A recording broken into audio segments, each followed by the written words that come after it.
Hello प्यारे बच्चों, कैसे हैं आप सब। आशा करती हूँ आप सब अच्छे होंगे। आज मैं आपको कक्षा 7 का अध्याय नंबर 14 पढ़ाने जा रही हूँ, जिसका नाम है नीति वचनानि, यानी कि नीति के वचन। नीति के दोहे भी हैं ये। इसमें रहीम जी ने और इसमें बड़ी ही अच्छी अच्छी बातें कबीर जी ने, कबीरदास जी ने भी बहुत ही अच्छी अच्छी बातें मनुष्य को संवारने के लिए कही हैं। इसमें पहला दोहा देखते हैं हम।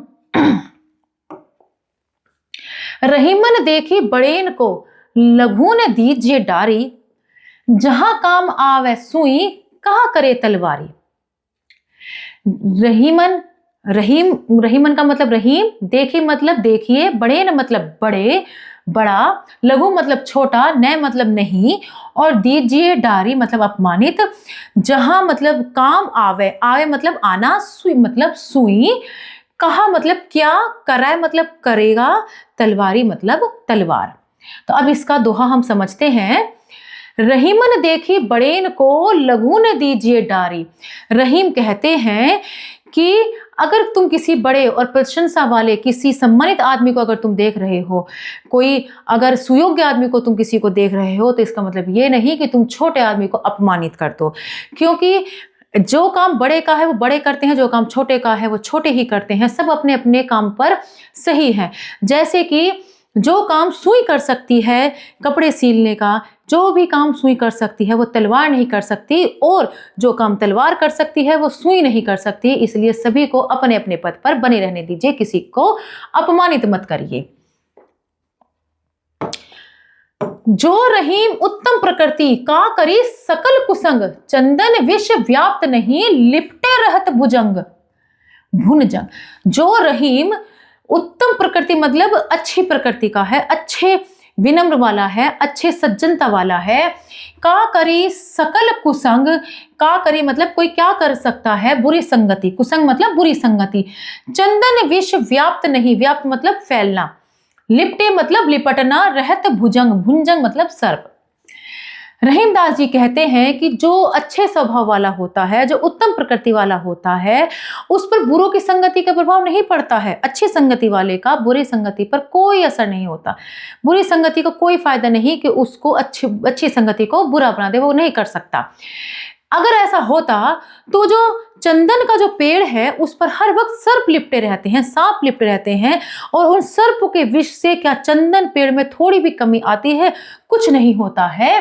कितने ही उस पर सांप लिपट जाए तो, लेकिन चंदन तो चंदन ही बना रहता है। वे रहीम नर धन्य है, वे रहीम नर धन्य है, पर उपकारी अंग, बाटन बारे को लगे जो मेहंदी को रंग। रहीमदास जी कहते हैं कि नर मतलब मनुष्य, धन्य है मतलब धन्य है, उपकारी मतलब उपकार करने वाले। तो वे मनुष्य धन्य हैं जो दूसरों पर उपकार करते हैं। जो दूसरों पर उपकार करते हैं उन पर उपकार बना रहता है। ठीक उसी प्रकार जब मेहंदी कोई बांटता है तो मेहंदी बांटने वाले के भी हाथ रच जाते हैं। तो ठीक उसी प्रकार उपकार करने वालों का उपकार बना रहता है। वो कहाँ अलग होता है? दीन सवन को लखत है, दीन ही लख है न कोई। दीन सवन को लखत है, दीन ही लख है न कोई। जो रहीम दीन ही लख है, दीन बंधु राम होए। दीन मतलब है यहां पर, दीन मतलब है यहां पर गरीब से, यानी कि जो गरीब है। दीन सवन को लखत है, जो दीन सवन लखत का मतलब है जो दीन लखत है मतलब देखता है, जो गरीबों की तरफ देखता है। दीन ही लख है ना कोई। दीन, जो दीन मतलब गरीब आदमी, गरीब आदमी हमेशा मदद करने वालों की तरफ देखते हैं, लेकिन उन मदद करने वालों की तरफ कोई नहीं देखता, यानी कि इन दीन दुखियों की तरफ कोई नहीं देखता है। जो रहीम दीन ही लख है, रहीमदास जी कहते हैं जो इन गरीबों की तरफ देखता है। दीन बंधु राम होए, राम जो होते हैं भगवान राम, उन दीन बंधुओं की तरफ हो जाते हैं। अर्थात हमें दीन बंधुओं की मदद करनी चाहिए। भगवान राम अपने आप हमारी मदद करेंगे। आगे है, रहीमन निज मन की व्यथा, मन ही राखो गोए। सुनी अठी लह लोग सब, बांटी न लह है कोय। निज मतलब होता है अपना, मन कि व्यथा, व्यथा मतलब होता है अपना दर्द, अपनी परेशानी, व्याकुलता। राखो मतलब रखना, गोए मतलब गाना। सुनी अठिलहि, अठिलहि मतलब अटखेलिया मतलब मजाक उड़ाना। सब मतलब सभी, बांटे मतलब बांटना, न मतलब नहीं, लहे कोई, कोई नहीं लेता। इसमें रहीमदास जी कहते हैं कि जो अपने मन की परेशानी है, दुख दर्द है, व्यथा है, उसे अपने मन में ही रखनी चाहिए। क्योंकि अगर आप किसी दूसरे से अपने मन की परेशानी बताते हैं, कोई उन परेशानियों का हल नहीं करता। अटखेलियां, सब मजाक तो सब ले लेते हैं, लेकिन कोई भी उस समस्या का हल नहीं करता। इसलिए अपने मन की बात को अपने मन में रखना चाहिए। समय पाप फल होत है, समय पाप झरि जाए, सदा रहे नहीं एक सो, का रही में पछताए। समय पाए फल होत है, इसका अर्थ है समय पर ही फल आते हैं। कोई भी फल, पेड़ आपने देखा होगा तो जब उसका मौसम आता है वो तभी फल देता है।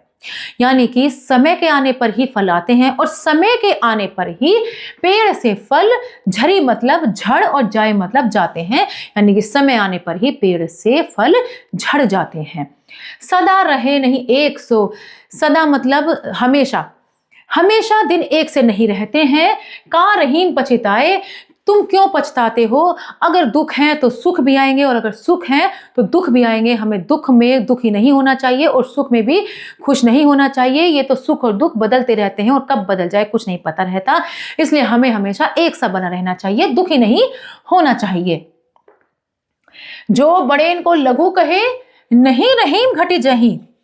जो बड़ेन को लघु कहे, नहीं रहीम घट जहीं। गिरधर मुरलीधर कहे, कछु दुख मानता नाही। बड़ेन मतलब बड़ा, लघु मतलब छोटा। जो लोग बड़े होते हैं, सम्मानित होते हैं, और लघु मतलब होता है छोटा। अगर सम्मानित और अच्छे लोगों को अगर हम छोटा कह दें, बड़े लोगों को अगर हम छोटा कह दें, तो इससे बड़े लोग अपमानित नहीं होते हैं। मुरलीधर का मतलब होता है यहाँ मुरली वाला, गिरधर मतलब पहाड़ उठाने वाले जो श्री कृष्ण जी हैं। अगर हम उन्हें मुरलीधर कह देते हैं तो उनका अपमान नहीं होता, बल्कि वे तो और सम्मानित होते हैं। तो किसी को छोटा कह देने से कोई अपमानित नहीं होता है। रहीमन धागा प्रेम का, मत तोरो चटकाए। रहीमन धागा प्रेम का, मत तोरो चटकाए। टूटे से फिर न जुरे, जुरे गांठ परी जाए। प्रेम के धागे को तोड़ना नहीं चाहिए। रहीमदास जी कहते हैं जो प्रेम का धागा है उसे बने रहना देना चाहिए, चाहे कुछ भी हो, उसे तोड़ना चटकाना नहीं चाहिए। क्योंकि अगर एक बार प्रेम का धागा टूट जाता है और फिर तुम उस धागे को जोड़ने की कोशिश करते हो तो उसमें फिर गांठ पड़ जाती है। अर्थात सज्जन लोगों से मुंह नहीं मोड़ना चाहिए। सज्जन लोग हमारा भला ही सोचते हैं, गलत नहीं सोचते हैं, और फिर उसमें अगर हम उनसे मुंह मोड़ेंगे तो मन मुटाव हो जाता है, जिस तरह टूटे हुए धागे में गांठ पड़ जाती है। रहीमन ओछे नगन सो, बैर भली न प्रीत। काटे नाटे स्वान के, दो भांति विपरीत। रहीमदास जी कहते हैं कि ओछे लोगों से, ओछे लोगों मतलब जिनकी ओछी सोच होती है, छोटी सोच होती है, उन लोगों से ना तो दोस्ती अच्छी होती है और ना ही दुश्मनी अच्छी होती है। ठीक इसी तरीके से जैसे कि काटे मतलब काटना, नाटे मतलब चाटना, और स्वान का अर्थ है यहाँ कुत्ता। जैसे कुत्ता अगर चाट ले किसी भी चीज को या काट ले, दोनों ही परिस्थितियों में कष्ट ही है। जैसे अगर वो कुत्ता किसी को चाटता है तो वो अपवित्र हो जाता है, और अगर कुत्ता काटता है तो उसके अंदर विष आ जाता है। तो दोनों ही परिस्थितियां खतरनाक होती है। ठीक उसी तरीके से ओछे व्यक्ति ना तो ओछे व्यक्ति से ना दोस्ती अच्छी होती है, ना ही दुश्मनी अच्छी होती है। आगे है, रूठे सुजन मनाइए, जो रूठे सो बार। रहीमन फिरी फिरी पोहिए, टूटे मुक्ताहार। रूठे हुए सज्जनों को, सज्जन मतलब अच्छे लोगों को, रूठे हुए सज्जनों को मनाना चाहिए। एक बार नहीं, 100 बार भी अगर हमें मनाना पड़े तो रूठे सज्जनों को मनाना चाहिए। रहीमन फिरी फिरी पोहिए, टूटे मुक्ताहार। रहीमदास जी कहते हैं जिस तरह से मोतियों का हार अगर टूट जाता है तो हम उसे बार बार पहनाते हैं क्योंकि वो मोतियों का हार है, ठीक उसी प्रकार सज्जन व्यक्ति भी मोती के हार की तरह ही होते हैं। सज्जन व्यक्तियों को से मुंह नहीं मोड़ना चाहिए, उन्हें मना लेना चाहिए, चाहे वो 100 बार रूठें। तरुवर फल नहीं, तरुवर फल नहीं खान है, सरवर पियन है पिए ही न पान। तरुवर का मतलब होता है यहाँ वृक्ष, फल का मतलब फल, नहीं नहीं मतलब नहीं, खान है का मतलब खाते हैं। सरोवर मतलब नदी, पिए ही मतलब पीना। जिस प्रकार वृक्ष अपने फल खुद नहीं खाते हैं, नदी अपना पानी, तालाब अपना पानी खुद नहीं पीता है। कही रहीम पर काज हित, संपत्ति संचही सुजान। रहीमदास जी कहते हैं ठीक इसी प्रकार जिस तरह वृक्ष अपने फल खुद नहीं खाता, नदी अपना पानी खुद नहीं पीती, ठीक उसी प्रकार जो उपकारी लोग होते हैं, जो धन इकट्ठा करते हैं, वो कभी खुद के लिए धन इकट्ठा नहीं करते हैं, वो दूसरों के बांटने के लिए धन इकट्ठा करते हैं। बड़े बड़ाई ना करें, बड़े ना बोल ले बोल, रहीमन हीरा कब कहे, लाख टका मेरो मोल। जब कोई इंसान बड़ा हो बन जाता है, आदरणीय हो जाता, प्रशंसा वाला हो जाता है, तो बड़ों को अपनी प्रशंसा खुद नहीं करनी चाहिए, अपनी बड़ाई खुद ही नहीं करनी चाहिए। आदरणीय लोगों का आदर अपने आप, उन्हें अपनी बड़ाई नहीं करनी चाहिए। कबीरदास जी कहते हैं कि हीरा कितना कीमती है, उसके मोल तो हीरा ही जानता, हीरा भी नहीं जानता कि उसके क्या मोल है। तो क्या कभी हीरा ने कहा कि मेरे क्या मोल है? ठीक इसी प्रकार बड़ों को भी अपनी प्रशंसा खुद नहीं करनी चाहिए, ना ही अपनी बड़ाई खुद करनी चाहिए। रहीमन पानी राखिए, बिन पानी सब सून। रहीमदास जी कहते हैं रहीमन पानी राखिए, बिन पानी सब सून, पानी गए न उबरे, मोती मानुष चून। यहां पानी के 3 अर्थ है। पहला है विनम्रता, दूसरा है चमक, और तीसरा है चूने के लिए। यहां पानी के 3 अर्थ हैं। रहीमदास जी कहते हैं हमें अपनी विनम्रता को बनाए रखनी चाहिए। विनम्रता बनाना ठीक उसी तरह जरूरी है जैसे मोती जो होता है, मोती अपनी चमक बनाए रखता है। चूना भी पानी के बिना कुछ नहीं कर सकता। तो उसी तरह विनम्र आदमी को अपनी विनम्रता बनाए रखनी चाहिए, और मनुष्य भी पानी के बिना कुछ नहीं कर सकता। तो रहीमदास जी कहते हैं अपनी विनम्रता को बनाए रखनी चाहिए। बिना विनम्रता बनाए वाला विनम्र आदमी बिना कुछ नहीं रह पाता। रहीमन वे नर मरी चुके, रहीमन वे नर मरी चुके, जो कुछ कछु मांगन जाही, जो कछु मांगन जाही, उनते पहिले वे मुए, जिनमुख निकसत नाही। रहीमदास जी कहते हैं नर मतलब होता है मनुष्य, मरी मतलब मर चुके, जय मतलब जो, कछु मतलब कुछ, मांगन मतलब मांगना, जाही मतलब जाते हैं। रहीमदास जी कहते हैं वे मनुष्य मरने के समान है, मृत्यु के समान है। वे आदमी मरने के समान है जो कुछ मांगने के लिए किसी के पास चल देते हैं। मांगना नहीं चाहिए, और मांगने से पहले उससे ज्यादा वो लोग मर चुके हैं, उनसे पहले वो मुए, उनसे भी पहले वो लोग मर चुके हैं, जिनमुख निकसत नाही, जिनके मुंह से ये निकल चुका है कि हमें नहीं देना, हमारे पास नहीं है।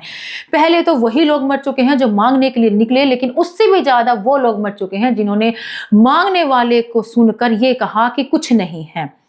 रहीमदास जी कहते हैं कि हमें ऐसी वाणी का प्रयोग नहीं करना चाहिए। सब मनुष्य को अगर कोई मांगता है तो उसे देना चाहिए, और पहले तो हमें मांगना ही नहीं चाहिए, क्योंकि वो लोग मरने के समान हैं। आशा करती हूँ आपको ये रहीम के दोहे अच्छे से समझ में आए होंगे।